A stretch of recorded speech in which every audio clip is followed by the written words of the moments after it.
Welcome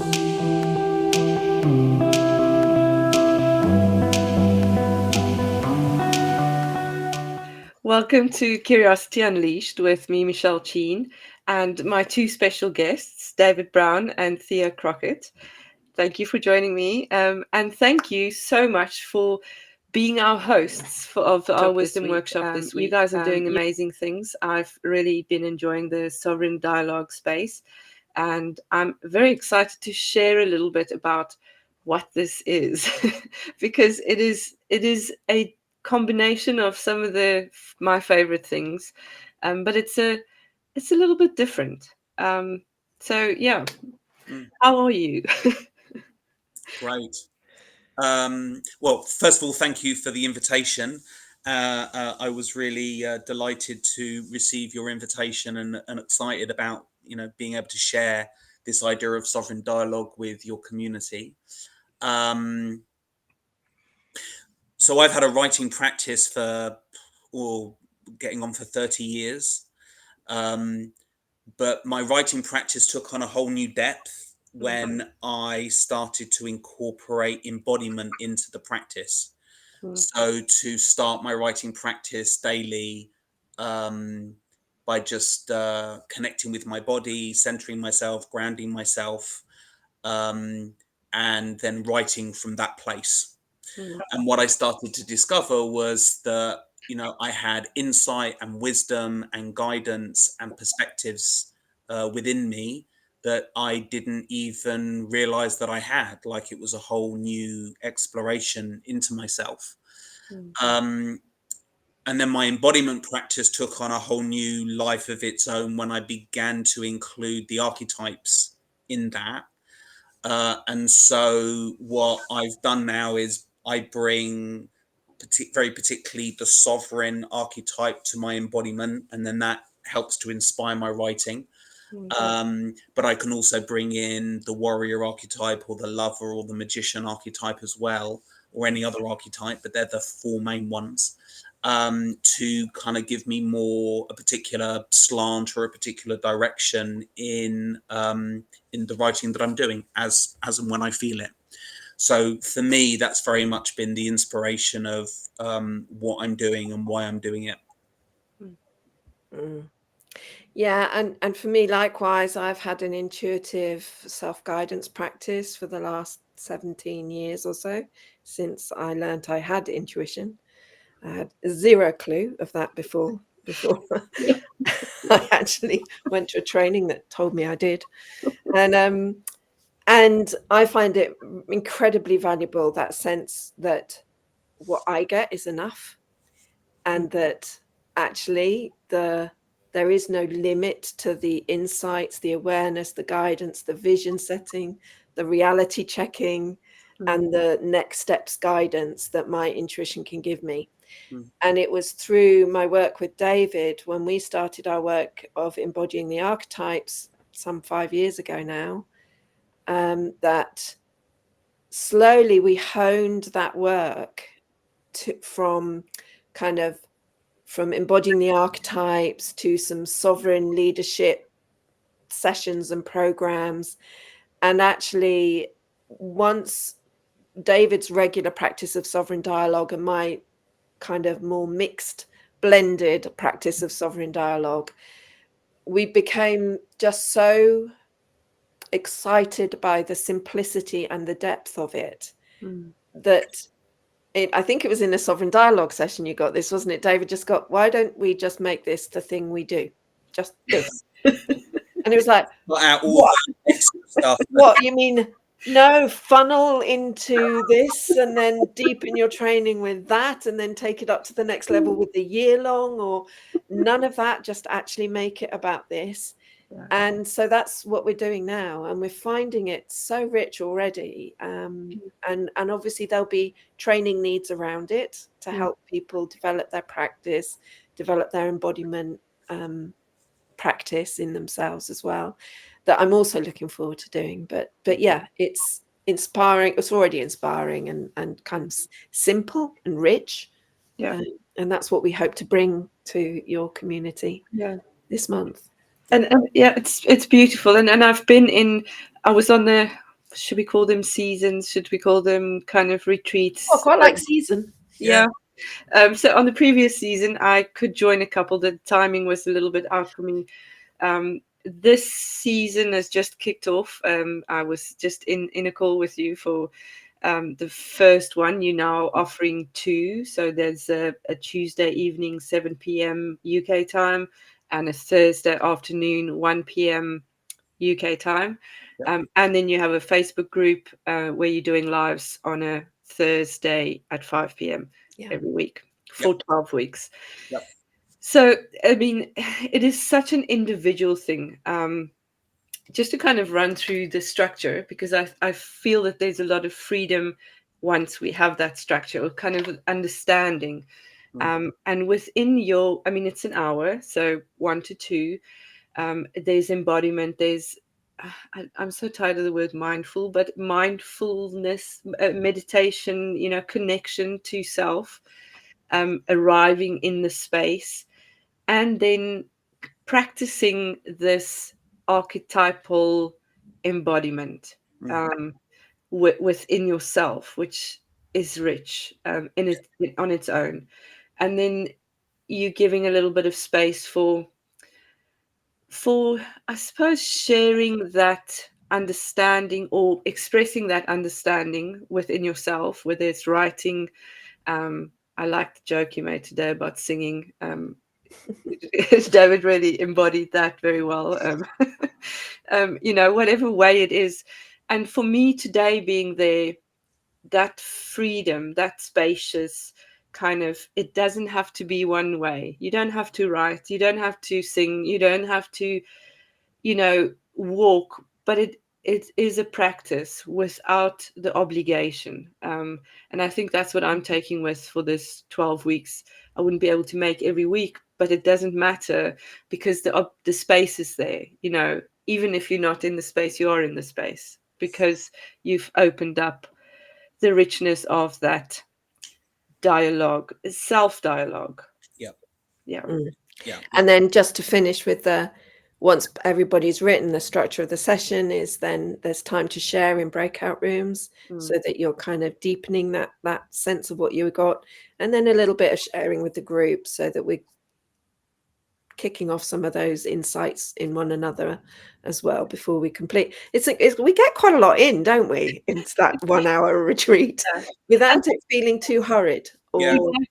Exactly. And it's the epitome of connection, because it's connecting to the archetype, it's connecting to the self. Yes. And then that one-to-one, the breakout, there's so much richness. And even in silence, there's richness there, even in that listening, and then coming back into the room and experiencing it through everybody's eyes in a little way, at least. So, yes. Yeah, totally. And there's something that kind of magical thing where when you get a really deep connection, it's like time slows down. Yeah. So I think that's part of the magic of it. Thea is, we kind of pack a lot in. We pack a lot in, but it doesn't feel rushed because we've got that deep connection, and it's connection in and it's connection out, and it's all of those things. And I think it's, a really beautiful format. Yeah. And it is open to anybody. It is. Yeah, you are in, there is a possibility of donations, which is a great way to support this work, because we all know that we need to move, in life in the 3D world. But there's also an invitation to just join if, So, and I think that's what makes it more rich, in that it's accessible, it's open, there's no sales pitch, there's no funnel, there's really just sovereign dialogue. And to me that seems like the most important thing. Like, my personal experience, but I see it a lot in other people, is that we abdicate our responsibility, we abdicate our empowerment to other people, because that's what we're taught by society to do, not through any kind of ill will or anything like that, but it's just what people are taught generation by generation by generation. So what it feels really important to do is to be able to kind of keep pointing people back to, you have the wisdom within yourself, you have the wisdom within yourself, learn to trust that wisdom, learn to trust that guidance. Mm. And that doesn't mean that sometimes the guidance will be, you don't know anything about this, so go and find an expert who really does, so that you can do it and learn to do it and do it well. But also, it's a lot of it is, you really do have all of the qualities that you need to be able to create this fulfilling life that you want for yourself, that Yeah. feels really spiritually enriching. And actually, the only way you're ever going to have a life that's spiritually enriching is if you do tap into those skills and qualities and gifts that are, uniquely yours. So that's what this is all about. So I want everybody to be able to have access to this. So this seems like a really beautiful way to do that. Yeah. One of the things one of the expressions I use quite a lot with sovereign leadership, because people ask us a lot what sovereign leadership is. And my best response, I think, to that is that sovereign leadership is leadership that is as you are. So it's that sense of it coming from within, that we don't need to impose a 6-step structure to your sovereign self in the world, because you don't need that. You need the next step.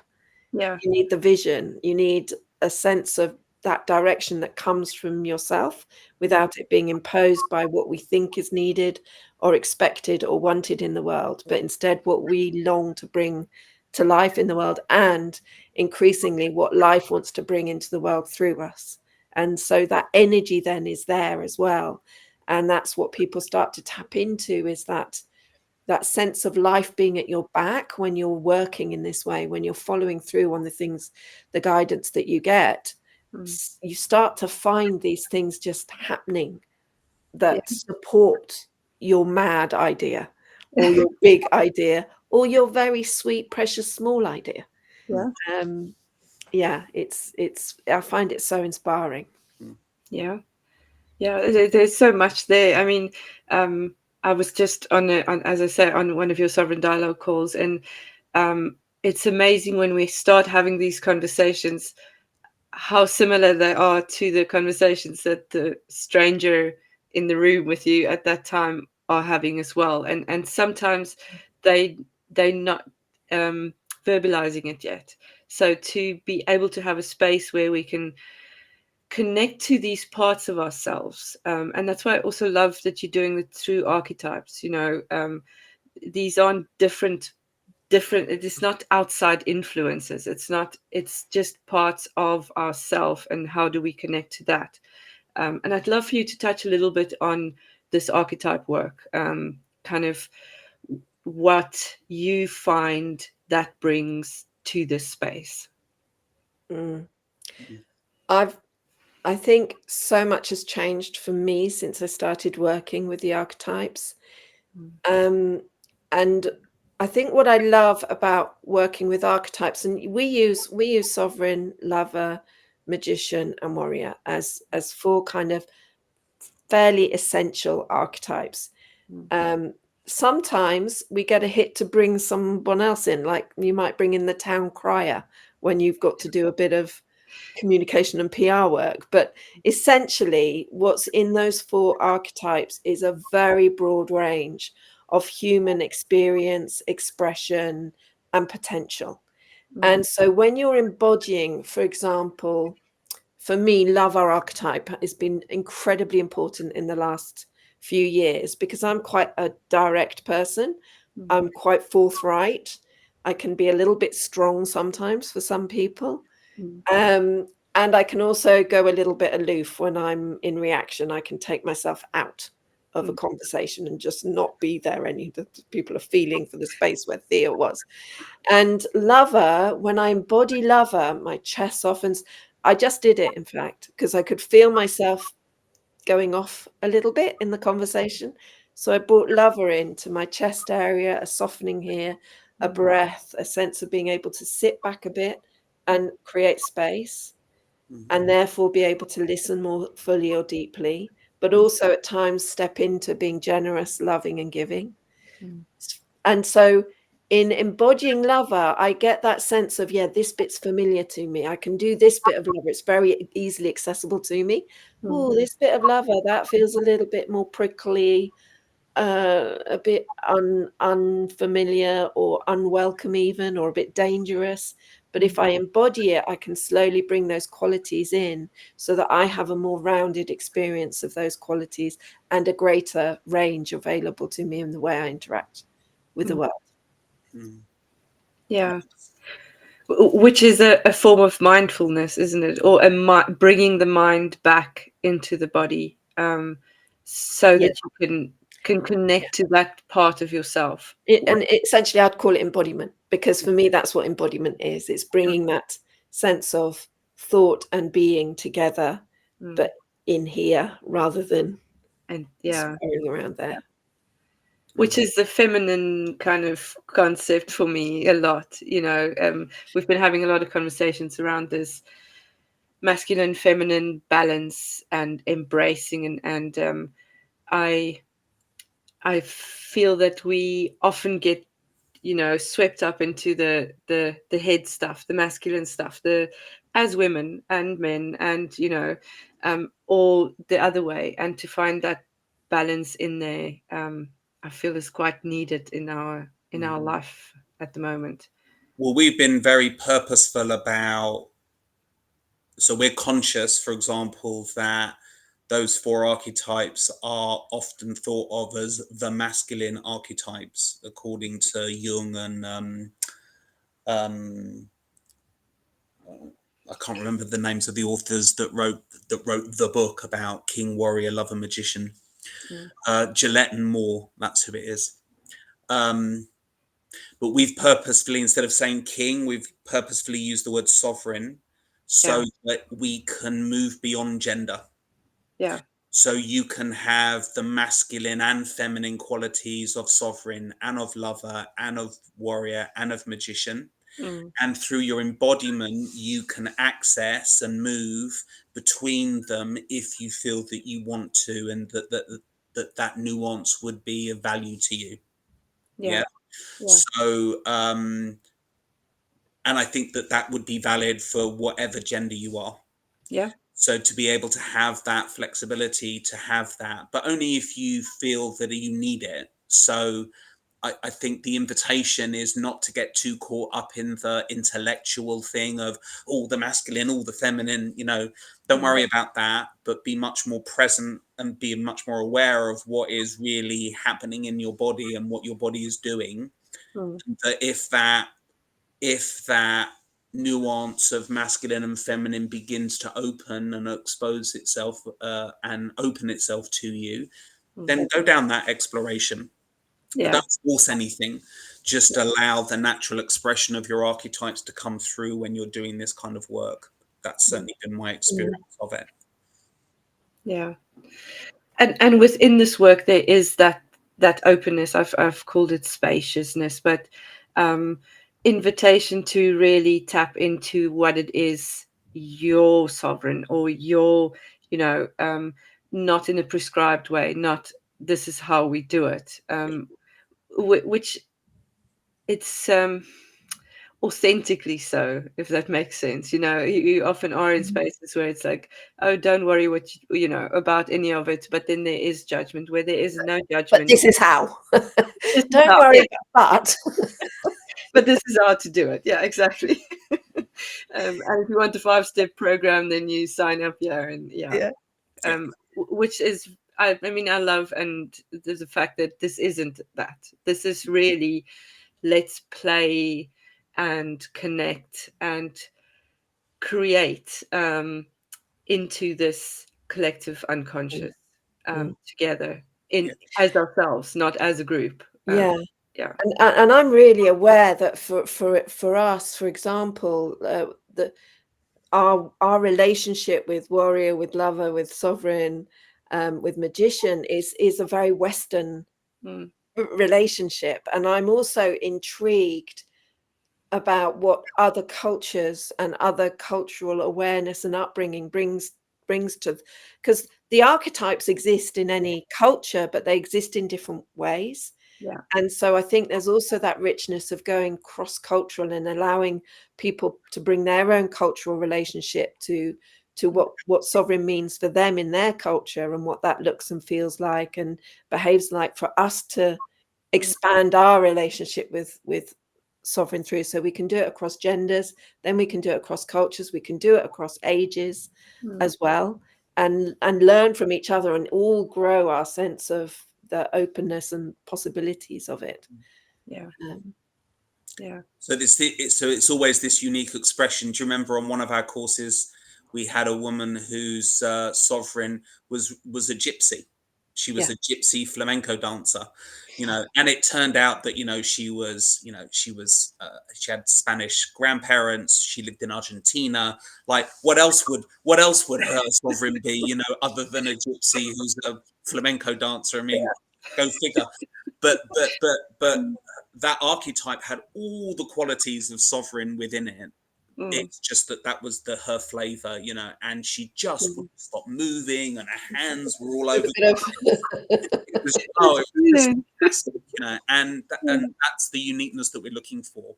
And I think what it speaks to is this profound trust in, if you go in, then all the answers are inside you. And as a person who's facilitating that space, I think it's really important to have that profound trust and just run with it, and not be afraid of the chaos. And in fact, that guidance, which I think will be useful for anybody from this community who's joining the session as well, that strong guidance to go with what you get, and to give, be assumptive that it's come to you for a reason, and that the first thing you get is even more important, because that's what we rationalize out, that we lose our intuitive reliance and confidence in our own inner guidance, because we get something all the time, but we gently push it aside, go, but maybe I should do it this way, the way I was taught, or the way that people tell me to do it. But if you go with what your guidance, what you download, the first thing you get, and hang on to that and kind of go into it, that then opens out into this very rich field of new, unique possibilities that only exist for you and your consciousness. Nobody else is going to get that, because they're just not. Because you are interpreting it, there is, and this is the thing with language, with all of this concepts, as you say, Western kind of concepts, which how does it feel like? What does it bring? I wouldn't be able to embody a gypsy flamenco dancer because it's not in my scope. But I'm from Africa, so there might be an African dancer coming through, or a you know what I mean? It's interesting once we start playing with the feelings, with the intuition, with the I can't even find the right words for it, but that finding the flow in understanding. There's a creativity in it, right? Like there's this inherent creativity that this whole process is kind of just it's like it's unfolding in your head, which doesn't make it any less real. But if you really own it, and you live from that place, then you make it your reality. And maybe with somebody there to guide you, you can suddenly, just by shaping it, you can inhabit the flamenco dancer sovereign and see what's there and go, oh, that's different to my usual sovereign. Exactly. We can't not play in that space. And I love how you say to kind of let go, because the conscious mind gets in the way so often as to, oh, that can't be, pulling you back into this known, and not even comfortable, just known. That keeps us from playing and with that's why we've set this up, because twice a week people can reconnect and remind themselves and have that space where everything is possible again, and where those real world but maybe I shouldn't, or oh, my mum would have a fit if she knew, you know. All those questions kind of can then be just put aside, and you're back in that space. And that's why we felt it was so important to both extend the number of sessions a week and also to have a season where that space is very, very available for people to come. Yeah. And it's very easy. On Eventbrite, Thea has created a nice little short way to get there. So bit.ly/sovereign dialogue. It's free. Just register and you get a Zoom link, and you can join either or both sessions every week. Yep. And each one is different. The structure might be the same. There's a question that's posed, or one or two, which kind of leads the sovereign dialogue. But it's spacious and it's confidential, it's safe, it's all of those things. Yeah. Thank you for creating that. That's all right. And the other important thing to say is that there is no need to have attended any sessions before, and you don't need to attend, any of the sessions afterwards. Just come along once and see what see how you experience it. But our session for your community will be a kind of a snapshot of that. Yeah. So because we'll maybe do a little more explanation for people so that they and have some time for Q&A. Yeah. But yeah, we'll give you a snapshot of what that's like so that you can be more informed. Yeah. And we are very looking forward to it. It is Tuesday, the 25th at 4 p.m. UK time. An hour on Zoom with David and Thea. It will be recorded for members as well. And come and try it. And if you can't make it to that, go to Sovereign Dialogue sessions. There's no certificate or job title or any kind of past experience or anything needed to do this. I think it is as open and accessible and non-judgmental as you can find. That's great. Perfect. Thank you so much. Thank you for explaining and taking me through it. And I really look forward to our session in the Wisdom Seeker Society. Likewise. Thank you so much, Michelle. Thanks, Michelle. Thank you.